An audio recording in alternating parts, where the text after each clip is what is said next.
Pemirsa, Ketua DPR RI Puan Maharani menerima penyerahan keketuaan Forum Uni Parlemen Negara-Negara yang tergabung dalam Organisasi Kerjasama Islam kepada Indonesia. Dengan ini, Puan sebagai Ketua DPR RI pun resmi mengemban tugas sebagai Presiden PUIC ke-19 untuk tahun ini. Saya Arjuna Syaputra, Anda menyaksikan Sindo Prime.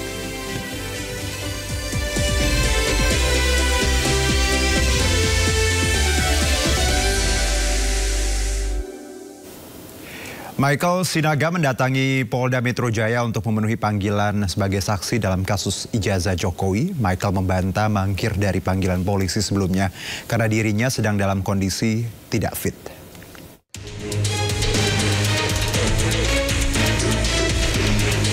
Michael Sinaga selaku host Sentana Podcast memenuhi panggilan Polda Metro Jaya untuk diperiksa sebagai saksi dalam kasus ijazah Presiden ke-7 Joko Widodo Rabu pagi. Sebelumnya, MS atau Michael Sinaga tidak dapat memenuhi panggilan pertama ke Polda Metro Jaya untuk dilakukan pemeriksaan saksi karena kurang sehat dan meminta pihak kepolisian menjadwalkan ulang pemanggilan tersebut. Michael pun mengaku kaget lantaran pemanggilan terhadap para saksi termasuk dirinya dilakukan dalam waktu cepat. Saya juga agak kaget, pemanggilannya itu sangat cepat dan waktu itu saya minta diundur 1 minggu, betul. Jadi saya bukan mangkir, jadi tidak seperti berita yang beredar. Saya memang sudah mengkontak penyidiknya, penyelidik bukan penyidik. Saya sudah mengontak penyelidiknya dan bisa di-reschedule. Nah, saya tidak tahu kenapa tiba-tiba datang panggilan kedua. Ini ada 2 ya surat panggilannya ya. Nah, dan sangat terkesan terburu-buru sih menurut saya. Kan ini hanya sebuah klarifikasi dan saya juga akan mempertanyakan. Dalam pemeriksaan tersebut, Michael memberikan klarifikasi kepada pihak kepolisian terkait kasus ijazah Jokowi. Meski demikian, Michael mengatakan tak memiliki persiapan khusus atau dokumen yang dipersiapkan. Dari Jakarta, Henry Aprila, Seto Pratomo, dan Damar Wicaksono, iNews melaporkan. Ya, sebelumnya pemirsa, Presiden ke-7 Republik Indonesia Joko Widodo menemui dosen pembimbing akademisnya di Fakultas Kehutanan UGM Kasmujo. Pertemuan berlangsung di kediaman Kasmujo di wilayah Sleman, Yogyakarta.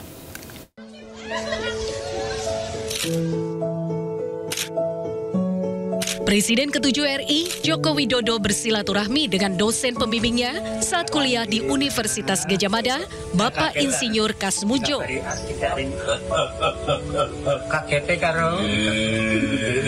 Hal tersebut ia unggah melalui akun Instagramnya sekitar Selasa sore. Tapi tempatnya Bapak juga cuma begini.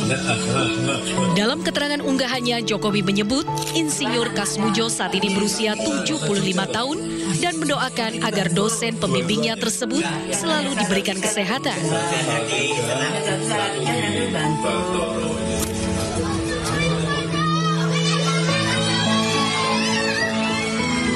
Unggahan Jokowi ini seolah menjawab dari cuitan Dr. Tifa pada Selasa pagi yang mempertanyakan keberadaan Insinyur Kasmujo.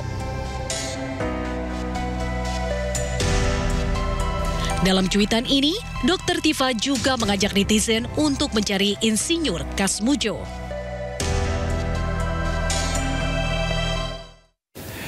Kita beralih ke informasi berikutnya, pemirsa. Lagi-lagi sebuah perusahaan tour and travel di Pekanbaru Riau kedapatan menahan ijazah karyawannya.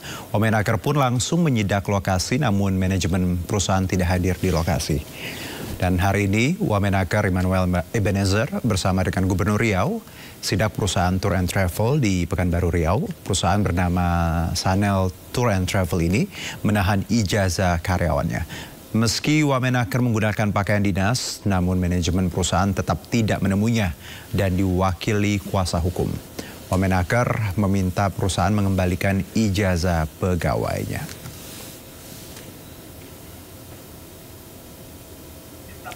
Ya, informasi penahanan ijazah didapatkan Wamenaker dari laporan pegawai. Dari laporan yang ada, sekitar 52 ijazah milik pegawainya masih ditahan. Hal ini disampaikan para pegawai yang hadiri audiensi dengan Wamenaker dan Gubernur Riau di kantor Gubernur Riau. Mereka berkeluh kesah akan sulitnya mendapatkan kembali ijazah milik mereka. Ya, kita berharap backingnya keluar nih. Kita berharap backingnya nongol. Biar kita tabrak backingnya sekalian. Kalau Bisnaker sendiri gimana, Pak? Kalau ada dinas nih, khususnya nih saya tegaskan, kalau ada dari dinas tenaga kerja yang bermain-main dalam hal ini, kita copot, kita tindak, ya. Tuh, ini pelaku usaha, posisi kita tidak membatasi mereka.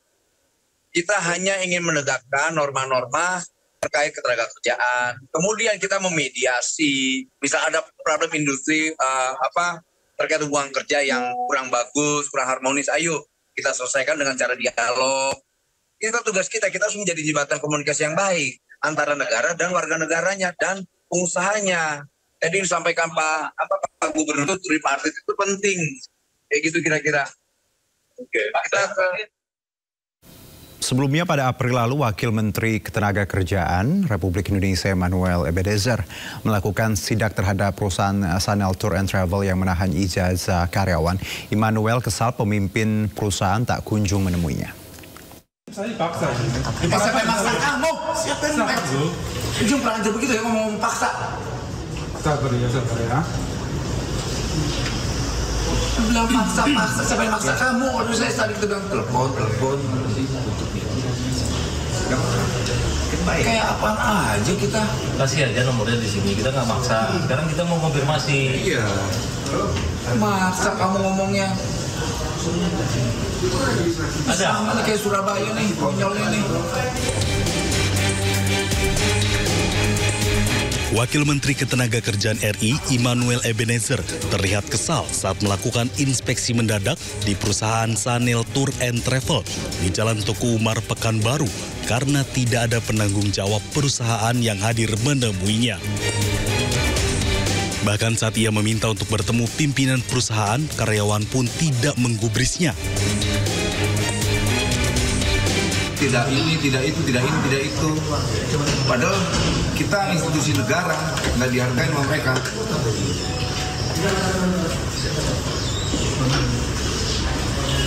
Yang jelas kami bukan sedang memeras ya, kami tidak minta duit. Kehadiran kita ke sini kita minta hak dokumentasi yang nggak boleh kalian tahan.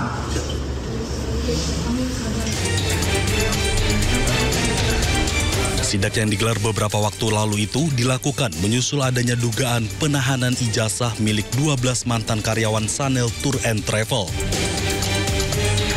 Harus saya lakukan hal yang terbaik, kembalikan ijazah kawan-kawan yang ditahan, udah itu doang.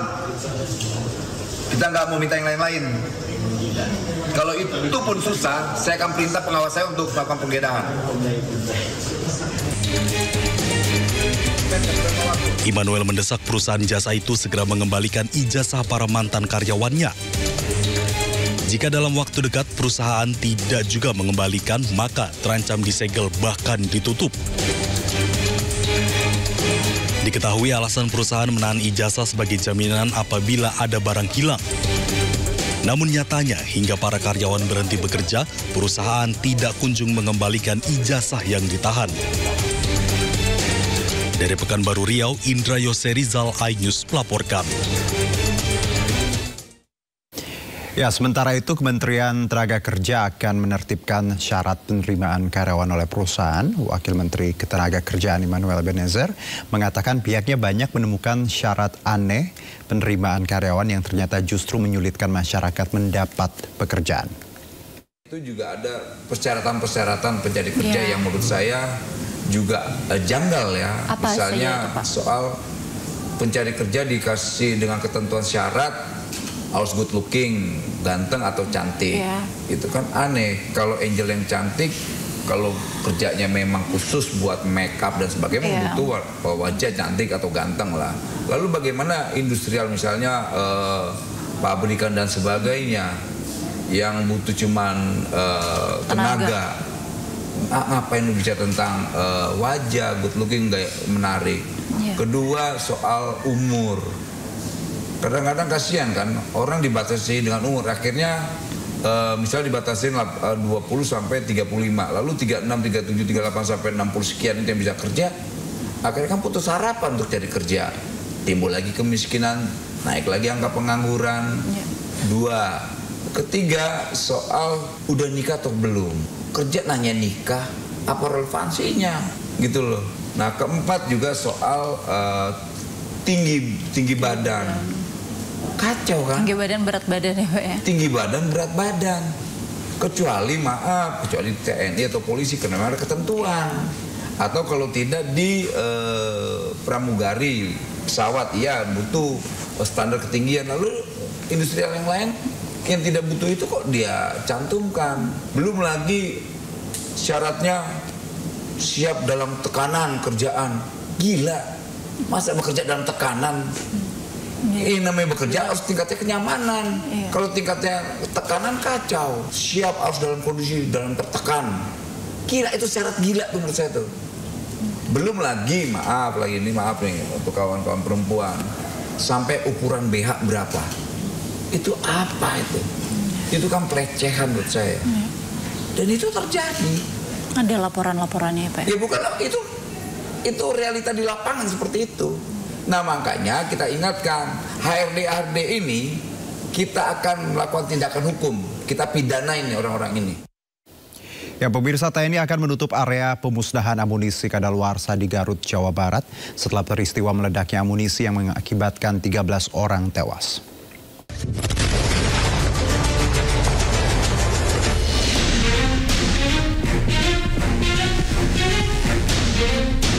Tentara Nasional Indonesia melakukan sterilisasi di area menuju titik pemusnahan amunisi kadaluarsa atau tidak layak pakai di daerah pesisir Garut, Jawa Barat.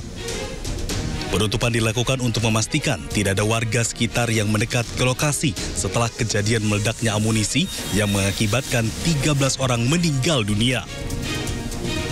Selain di area menuju titik pemusnahan, TNI juga mensterilisasi lokasi ledakan untuk dapat melakukan olah TKP dan mencari penyebab meledaknya amunisi. Sebelumnya, sudah ada juga tanda yang menyatakan daerah berbahaya untuk pemusnahan amunisi tidak layak pakai yang dipasang dengan jarak kurang lebih 1 km dari titik ledakan. Dari Garut, Jawa Barat, Hamzah Hasibuan, Rizky Iqbal, iNews melaporkan. Pangdam 3 Siliwangi Majen TNI Dadang Arif Budiman mendatangi lokasi pemusnahan amunisi kadaluarsa milik TNI AD pasca peristiwa meledaknya amunisi.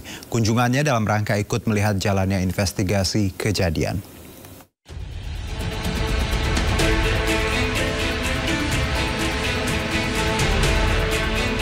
Didampingi unsur Forkopimda Kabupaten Garut, Jawa Barat, Pamdam 3 Siliwangi, Majen TNI Dadang Arif Budiman datang melihat lokasi pasca ledakan pemusnahan amunisi kadaluarsa milik TNI. Sekaligus untuk melihat secara langsung proses investigasi terjadinya ledakan saat pemusnahan amunisi kadaluarsa tersebut. Sementara itu, saat ditanya awak media soal keterlibatan warga sipil dalam pemusnahan amunisi, Pangdam 3 Siliwangi menjawab bahwa semua itu akan terungkap setelah investigasi selesai dilakukan. Tim investigasi belum selesai ya. Nanti timnya kan masih bekerja ya. Itu masih layak nggak dan untuk dilanjutkan? Nah kita lah, tergantung nanti tim investigasi ya. Sekarang steril kan ya? Oh lagi steril, udah steril. Kedepannya sipil dilibatkan nggak berani? Seperti apa Bang? Kedepannya dan nanti sipil. Kita lihat ke depan, karena kan aturannya bagaimana gitu. Yang jelas investigasi nanti kita lihat. Ya, cukup. Seperti apa Bang? Keterlibatan masyarakat lokal sudah apa Pak gitu Pak? Yang 4 anggota udah di... Pangdam 3 Siliwangi juga menyebut seluruh tim masih melakukan investigasi dan akan segera menginformasikan hasilnya secara terbuka. Dari Garut, Jawa Barat, II Solihin, iNews melaporkan. Anggota Komisi 1 DPR RI mendesak investigasi mendalam terkait ledakan amunisi di Garut, Jawa Barat. Sementara itu TNI AD menyebut akan bertanggung jawab.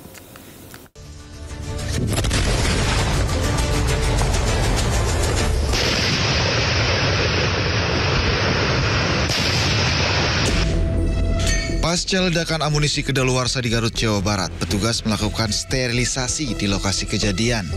Jalan menuju lokasi insiden di Desa Sagara, Kecamatan Cibalong dijaga ketat aparat. Tempat kejadian perkara yang menewaskan 13 orang itu dipasang garis polisi.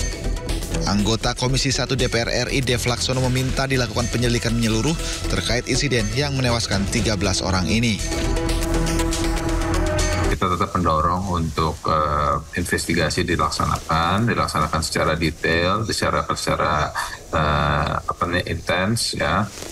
Setiap tahapan, setiap personil yang terlibat itu keterangannya didalami dan juga disampaikan secara berkala ke masyarakat melalui media. Sementara itu, Kadispen TNI AD Brigjen TNI Wahyu Yudayana menegaskan akan bertanggung jawab atas insiden tersebut. TNI Angkatan Darat bertanggung jawab secara penuh untuk membantu semua proses penanganan dan pemakaman para korban, baik yang berasal dari jajaran TNI Angkatan Darat maupun yang berasal dari masyarakat sekitar. Dalam insiden ini 13 orang menjadi korban, 4 diantaranya merupakan anggota TNI, sedangkan 9 lainnya warga sipil. Tim Liputan iNews melaporkan. Ya, Kadis Penat Brigjen Wahyu Yudayana mengungkap kronologi peristiwa ledakan saat proses pemusnahan amunisi kadaluarsa di Garut, Jawa Barat. Awalnya para anggota menyiapkan 2 lubang sebagai tempat pemusnahan amunisi yang sudah tidak layak pakai. Namun ledakan yang menewaskan 13 orang itu terjadi setelah pemusnahan berlangsung.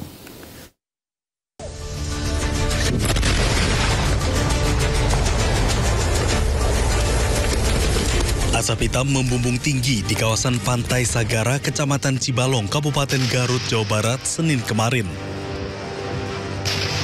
Kadis Penat Brigjen TNI Wahyu Yudayana menjelaskan kronologi meledaknya detonator dalam insiden ledakan amunisi kadaluarsa.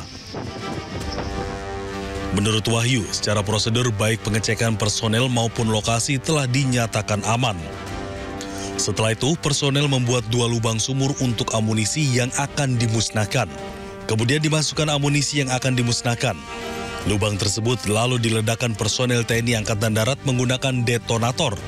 Peledakan pun berjalan sempurna dan aman. Selanjutnya, tim menyusun detonator yang telah dipakai untuk dimusnahkan.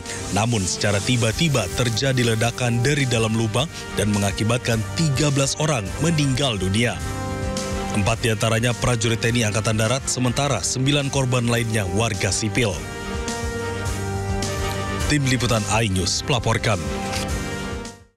Ya, sementara itu sebelumnya Kapuspen TNI Maijen Kristomis Yanturi mengatakan masyarakat yang menjadi korban tewas biasa memungut serpihan amunisi yang bernilai jual. Sementara itu menurut Gubernur Jawa Barat Deddy Mulyadi, warga yang tewas tersebut sudah bekerja lama membantu TNI.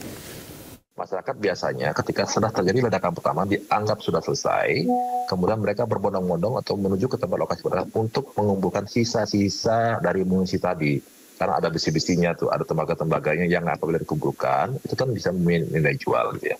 Nah, mungkin, ini masih mungkin Mbak ya, nanti kita akan dalami investigasi lebih lanjut. Mungkin ketika setelah terjadi itu, mereka berusaha datang ke tempat, mengambil, dan ternyata masih ada munisi yang belum meledak dan terjadilah ledakan susulan tadi. Nah, itu yang nanti akan didalami oleh tim investigasi. Sehingga di kemudian hari tidak terjadi hal-hal seperti ini lagi.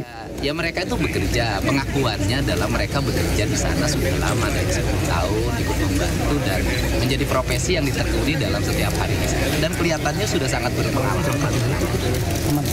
Berarti memang kemarin itu bisa dikatakan kategori silakan kerja. Ya kalau dia sebagai pekerja dan kemudian peristiwa itu terjadi pada saat dia bekerja, ya kecelakaan. Deddy Mulyadi menyampaikan bantuan berupa uang santunan sebesar 50 juta rupiah kepada keluarga korban tewas ledakan amunisi di Kecamatan Cibalong, Kabupaten Garut. Gubernur Jawa Barat berjanji akan menanggung seluruh biaya pendidikan anak-anak dari para korban meninggal dunia hingga ke perguruan tinggi.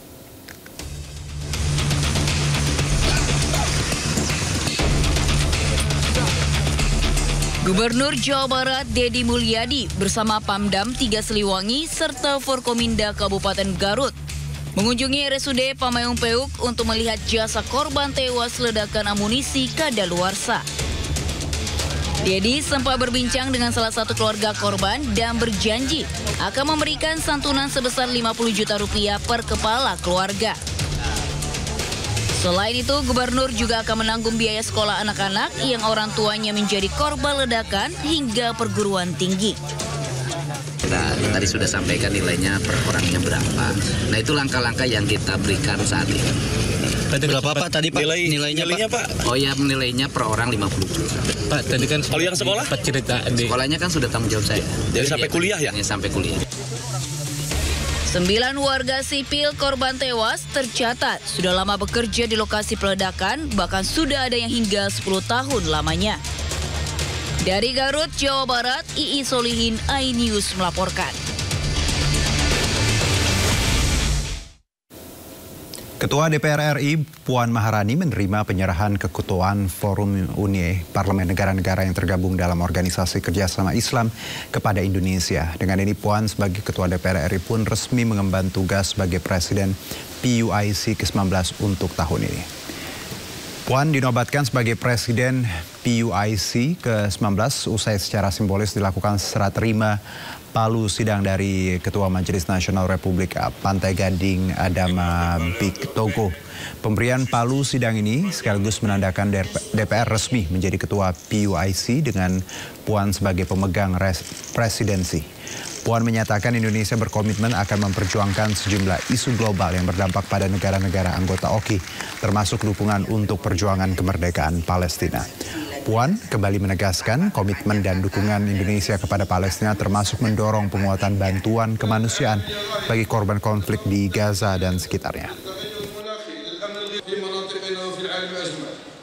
Tadi Ibu Ketua DPR RI, Ibu Puan Maharani telah mendapatkan pengukuhan sebagai Ketua atau Presiden Organisasi Parlemen Negara-Negara OKI. Jadi dari sebelumnya adalah presidensi dari Pantai Gading dan tahun ini adalah Indonesia menjadi pemimpin untuk Parlemen Negara-Negara OKI. Nah ini kembali mengukuhkan bahwa Indonesia itu dianggap sangat penting perannya di dalam menjawab tantangan global yang juga dialami oleh negara-negara OKI. Jadi keketuaan ini membawa dampak yang sangat banyak untuk Indonesia karena selain yang pasti prestis ya, sangat bergengsi, dan yang kedua tentunya Indonesia bisa mendirect ya penyelesaian konflik di Palestina dan juga di daerah lain yang melibatkan saudara-saudara Muslim kita. Ya, tadi juga Ibu Ketua DPR menerima bilateral dengan delegasi dari Palestina. Palestina sendiri menyatakan bahwa Indonesia adalah saudara dalam perjuangan. Palestina merasa Indonesia tidak pernah meninggalkan Palestina di dalam melakukan perjuangan kemerdekaannya. Bahkan delegasi Palestina itu menyatakan bagaimana dari Presiden Soekarno, Megawati juga tadi disebut, dan juga Ibu Puan sendiri menyatakan bahwa Indonesia memastikan akan terus ya turut memastikan kemerdekaan Palestina karena perjuangan kemerdekaan Palestina itu bukan hanya sebagai kebijakan luar negeri Indonesia, tetapi seperti yang dikatakan Ketua DPR kita, membela Palestina, mendukung kemerdekaan Palestina adalah perintah undang-undang, sehingga sampai kapanpun Indonesia akan memastikan akan selalu berjalan bersama rakyat Palestina untuk mendapatkan kemerdekaannya. Nah, tentu di dalam resolusi yang akan dibuat, terutama di komite minoritas ini, kita ingin menyerukan sekali lagi bahwa negara-negara OKI itu akan bersuara lebih lantang lagi, akan bertekad satu suara bulat ini ya, supaya terdengar lebih berisik lagi gitu ya, bahwa memang segala bentuk agresi militer yang terjadi di Palestina harus segera dihentikan, dan kita setiap baik itu ketua parlemen maupun wakil ketua parlemen itu mengatakan bahwa sepakat dengan resolusi yang telah disusun Indonesia untuk kita terus bersama berjalan memperjuangkan kemerdekaan Palestina. Jadi seberapa kuatnya forum ini? Kita mengetahui bahwa populasi dari OKI ini adalah 25% dari seluruh populasi dunia. Dan saat ini mengapa kita selama ini tidak dianggap cukup garang atau itu karena memang kita tidak menunjukkan bahwa kita kompak dan satu suara. Nah, maka di bawah keketuaan Indonesia ini kita sekali lagi berkomitmen bahwa OKI harus menjadi salah satu mikrofon ya untuk kemerdekaan Palestina. Jadi itulah yang harus kita perjuangkan dan kita tunjukkan kepada dunia kalau negara-negara oki ini memang kuat dan berdaya untuk melakukan perubahan baik kepada tatanan dunia. Pastinya. Jadi Ibu Ketua DPR sendiri juga menyatakan, selalu mengingatkan bahwa parlemen itu harus berjalan beriringan dengan pemerintah. Ya, jadi eksekutif dan legislatif itu harus selalu berjalan beriringan dalam artian saling memberi dukungan untuk perubahan baik. Tema kali ini pun adalah good governance. Jadi itu juga yang harus dicapai oleh negara-negara oki, bahwa kita sama-sama mengevaluasi diri kita untuk membentuk sebuah tatanan pemerintahan yang baik. Karena ini berkaitan erat juga untuk ketahanan kita bersama di dalam menghadapi tantangan-tantangan global. Ya, Pak Prabowo akan hadir. Ini sudah on schedule, sudah dipastikan, sehingga juga ada beberapa perubahan jadwal yang teman-teman juga ketahui bersama, karena memang untuk menyesuaikan dengan kehadiran Pak Prabowo. Dan ini sangat disambut baik oleh para peserta dari 38 negara yang hadir, sebanyak 444 delegasi. Itu menyatakan sangat terhormat atas kehadiran Presiden Republik Indonesia untuk pembukaan inaugurasi nanti. Ya, malam ini Puan akan memimpin inaugurasi pembukaan konferensi PYC ke-19. Presiden Prabowo Subianto dijadwalkan hadir untuk ikut membuka perhelatan Forum Uni Parlemen Oki. Dan untuk mengetahui perkembangan terkini di Gedung Parlemen Senayan, kita terhubung dengan rekan Jen Cahyani. Jen, apakah Presiden Prabowo dipastikan bisa hadir malam ini? Silakan. Baik, Juno dan juga pemirsa, ya betul sekali Presiden Prabowo Subianto pada malam ini akan hadir, atau saat ini malah sudah hadir ya Juno dan juga pemirsa, ke gedung DPR RI untuk mengikuti pembukaan atau inaugurasi konferensi PUIC atau Persatuan Parlemen Negara-Negara Anggota Kerjasama Islam. Dan tadi kalau kita sempat mendengarkan dari Wakil Ketua BKSAP yang mengatakan kalau pada malam ini ya betul sekali akan dilakukan atau dilaksanakan pembukaannya, di mana nanti pada inaugurasi atau pembukaan yang juga dihadiri oleh Presiden Prabowo Subianto nanti akan dibacakan hasil dari multilateral meeting yang sudah dilaksanakan di gedung DPR RI oleh delegasi yang hadir sudah sejak tanggal 12 Mei 2025 dilakukan internal meeting atau multilateral meeting yang sudah dilakukan oleh negara-negara anggota OKI ini, yang dimana dari 444 delegasi yang hadir dari 38 negara juga sudah membahas sejumlah isu-isu strategis, dan salah satunya isu yang paling penting dan banyak dibahas di sini yakni terkait dengan isu atau konflik kemerdekaan Palestina.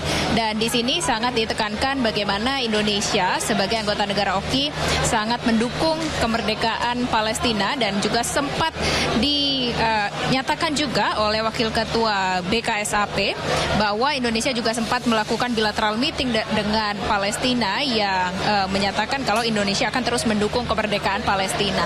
Dan dari multilateral meeting yang sudah dilaksanakan sejak tanggal 12 Mei lalu hingga hari ini, kemudian nanti akan dibacakan di pembukaan atau inaugurasi yang akan disampaikan oleh Presiden Prabowo Subianto. Seperti apa hasilnya? Tentu saja nanti akan terkait dengan isu-isu yang sudah dibahas. Nah, salah satunya tadi dukungan kuat untuk Palestina, kemudian penguatan peran perempuan dalam kebijakan publik, yang juga tentu saja dalam meeting tersebut hasilnya sudah disetujui oleh negara-negara anggota OKI pada konferensi ke-19 ini, nanti akan dibacakan oleh Presiden Prabowo Subianto.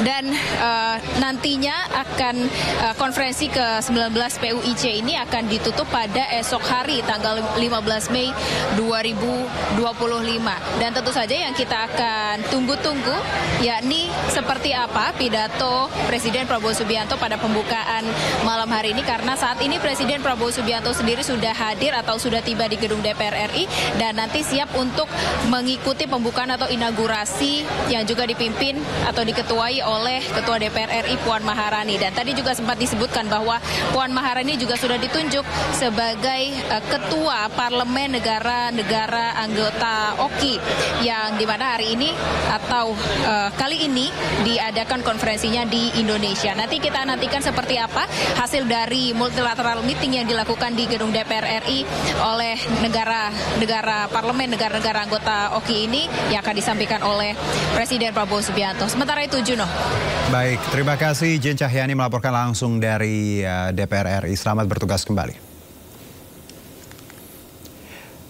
Sebuah video mediasi antara sejumlah pengusaha lokal di Cilegon, Banten yang diduga mengancam dan mengintimidasi pengusaha asing agar dilibatkan pada pembangunan proyek strategis nasional viral. Kami segera kembali.